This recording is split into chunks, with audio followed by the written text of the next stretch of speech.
Dear students, this is Praveen Kumar Agrawal from Management Department. Welcomes you in my today's lecture of Principles of Economics.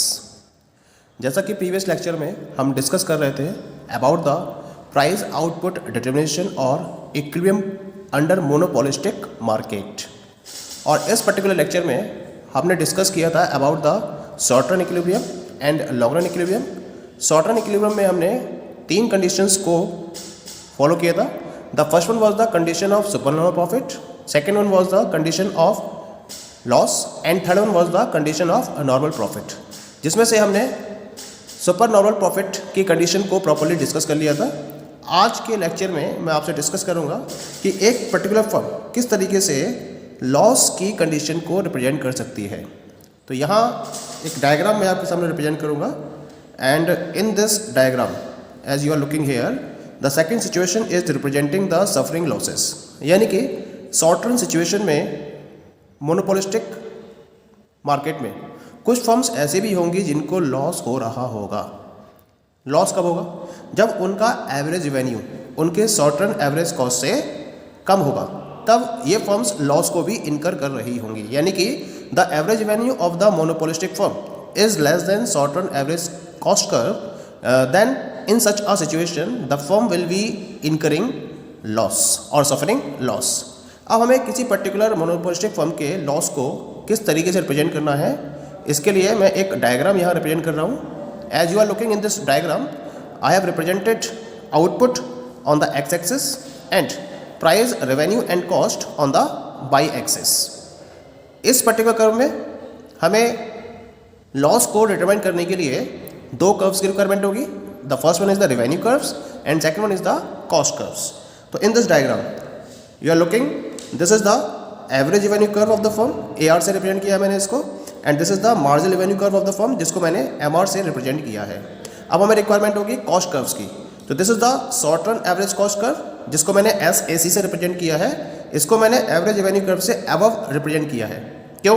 क्योंकि यहाँ हमें loss की condition को represent करना होगा, और लॉस की कंडीशन में एवरेज कॉस्ट एवरेज रेवेन्यू से अबव होगा.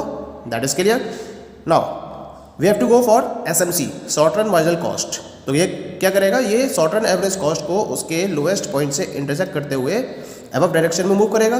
तो this is the situation of the SMC curve. Now we are having all these four curves: average revenue curves, marginal revenue curve, short run average cost and short run marginal cost curve. अब क्या करना है हमें?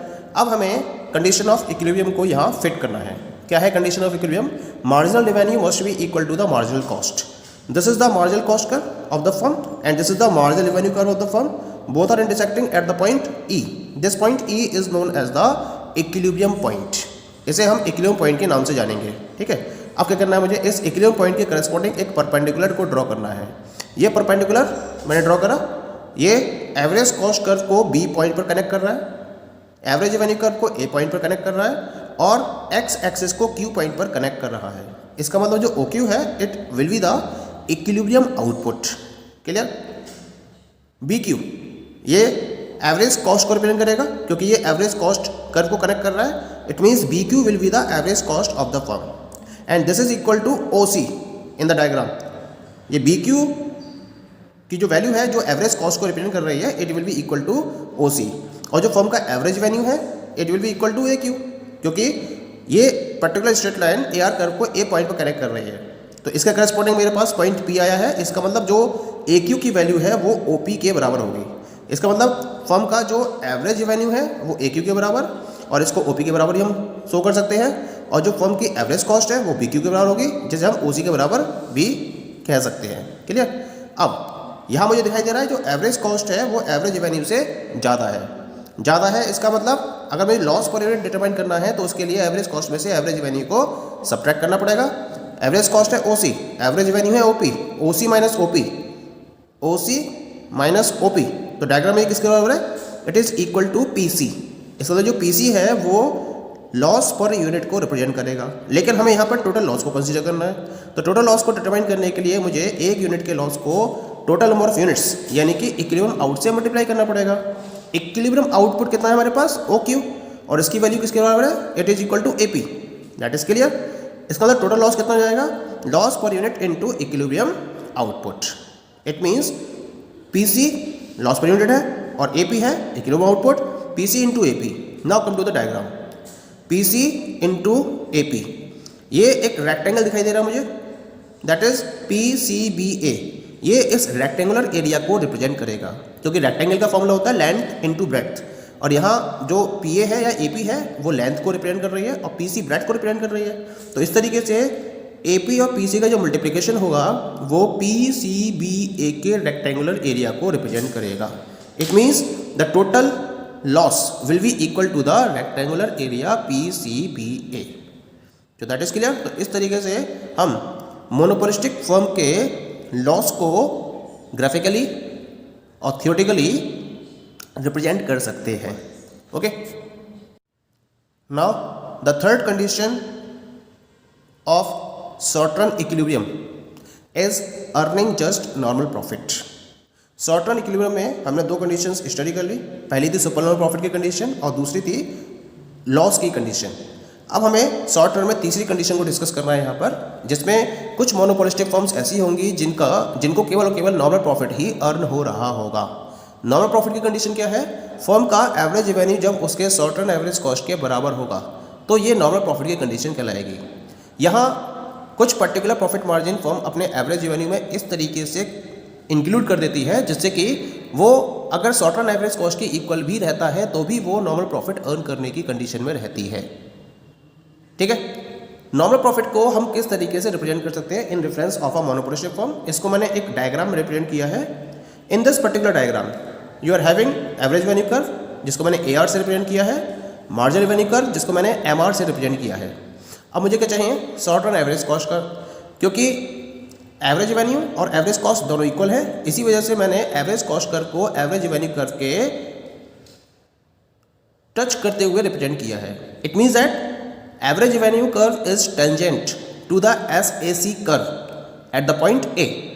A point पर average cost और average revenue दोनों क्या है? इक्वल है। मैंने क्या करा? इस पॉइंट से एक परपेंडिकुलर ड्रॉ कर दिया। अब मुझे मार्जिनल कॉस्ट कर्व चाहिए, तो मार्जिनल कॉस्ट कर्व को मुझे क्या करना है? इस मार्जिनल रेवेन्यू कर्व और इस पर्टिकुलर लाइन के इंटरसेक्शन से रिप्रेजेंट करते हुए या पास करते हुए शो करना है। ठीक है, तो इस तरीके से मैं SMC कर्व को रिप्रेजेंट करूंगा। तो मेरे पास क्या जाएगा? इक्विलिब्रियम पॉइंट, क्योंकि इक्विलिब्रियम कंडीशन क्या है? Marginal revenue must be equal to marginal cost, और मार्जिनल रेवेन्यू ये रहा आपका and this is the marginal cost, both are intersecting at the point E। Automatically ये E पॉइंट पर ही इंटरसेक्ट करेंगे। अब इस E पॉइंट करेस्पॉन्डिंग आप परपेंडिकुलर ये पहले ही ड्रॉ कर चुके हो।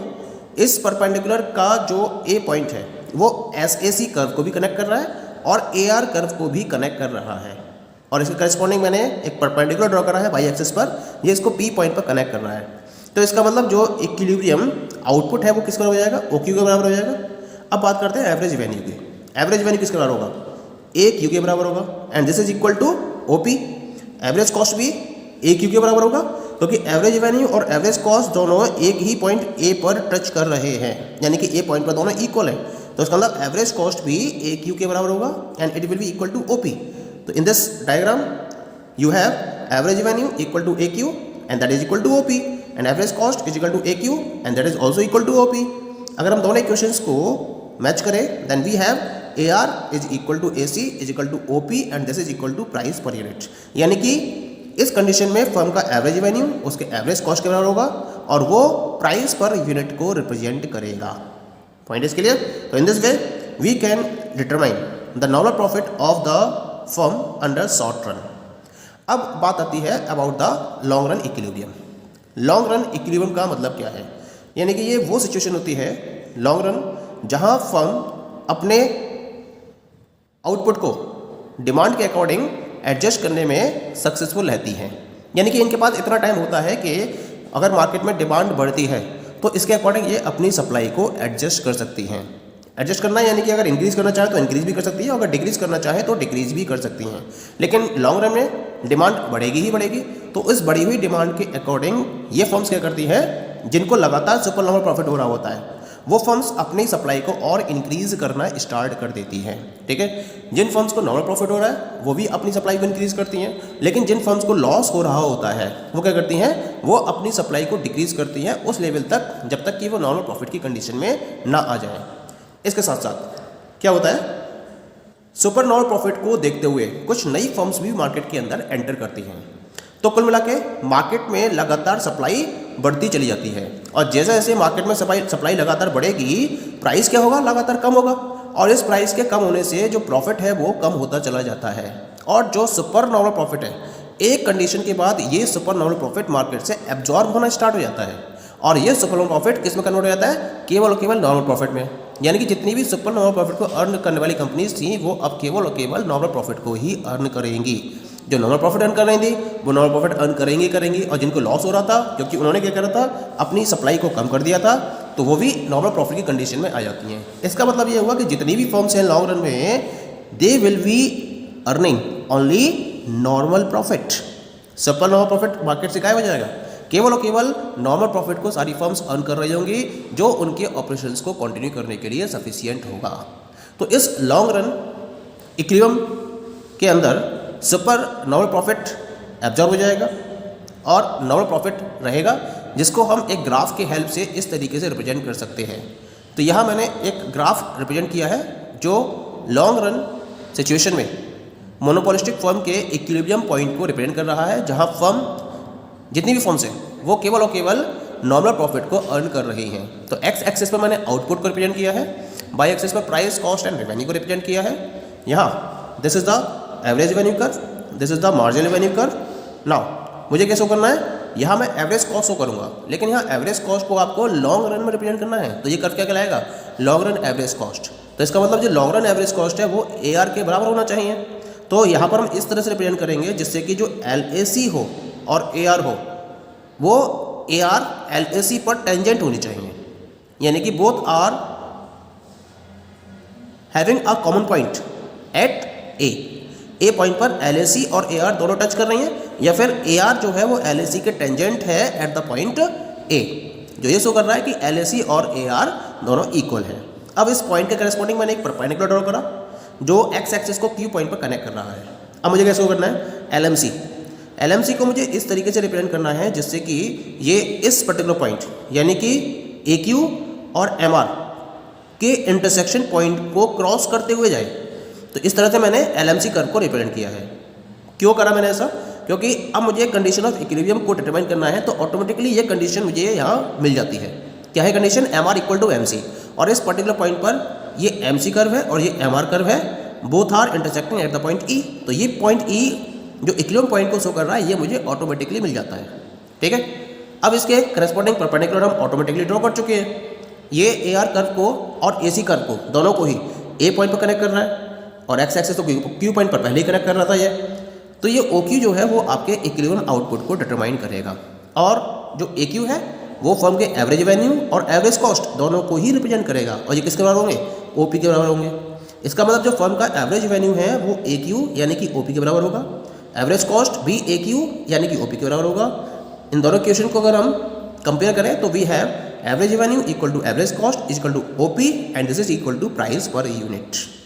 क्लियर, इसका मतलब ये मोनोपोलिस्टिक फर्म की नॉर्मल प्रॉफिट सिचुएशन को रिप्रेजेंट कर रहा है in the long run. Okay, thank you.